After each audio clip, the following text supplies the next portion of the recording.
ரஷ்யாவை நம்பி இந்தியா அமெரிக்காவை பகைத்து கொண்டது மிக மிக ஒரு தவறான முடிவாகத்தான் கருதப்படுகிறது. ஏனென்றால் ட்ரம்ப் விதிக்கப்பட்டிருக்கக்கூடிய வரிகள் அனைத்துமே எதுவுமே இருக்கிறது என்றால் மிக பெரும் முதலாளிகள் தயாரிக்கக்கூடிய பொருட்கள் மீது கிடையாதுங்க. மிக மிக ஏழ்மை நிலையிலும் நடுத்தர மக்களும் அடித்தட்டு மக்களின் வாழ்வாதாரமாக இருக்கக்கூடிய அந்த உற்பத்தியில் தான் ட்ரம்ப் கை வைத்திருக்கிறார். அதனால் இந்த ஏற்றுமதியெல்லாம் தடைபட்டுச்சுன்னா இந்தியாவுடைய பொருளாதாரம் மட்டும் கிடையாதுங்க, நடுத்தர சிறுதொழில் குறுதொழில் சம்பந்தப்பட்ட விஷயங்களிலும் இந்தியா நிறைய பாதிப்புகளை சந்திக்கக்கூடிய சூழல் இருக்கிறது.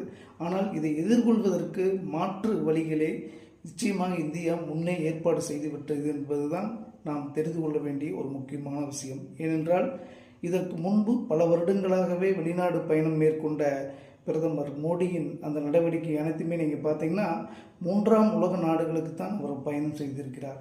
ஏனென்றால் பொருளாதாரத்தில் பின்தங்கிய நாடுகளுக்கும் அவர் முதன்மையான ஒரு முக்கியத்துவம் கொடுத்து அவர் செய்த பயணங்கள் அந்த நாட்டுடன் இருக்கக்கூடிய நட்பில் நிச்சயம் இந்த ஏற்றுமதி சம்பந்தப்பட்ட விஷயங்களிலும் அதனுடைய வர்த்தக சம்பந்தப்பட்ட விஷயங்களிலும் நிச்சயமாக ஒரு ஒப்பந்தங்களும் அதற்கான பேச்சுவார்த்தைகளும் பல வருடங்களுக்கு முன்பே ஒரு மிகப்பெரிய ஒரு கட்டுமானத்தையும் திட்டங்களையும் அதற்கான அடித்தளங்களையும் பிரதமர் மோடி முன்னெடுத்திருக்கிறார் என்பது நிச்சயமாக இந்த சரிவிலிருந்து இந்தியாவை மீட்கும்.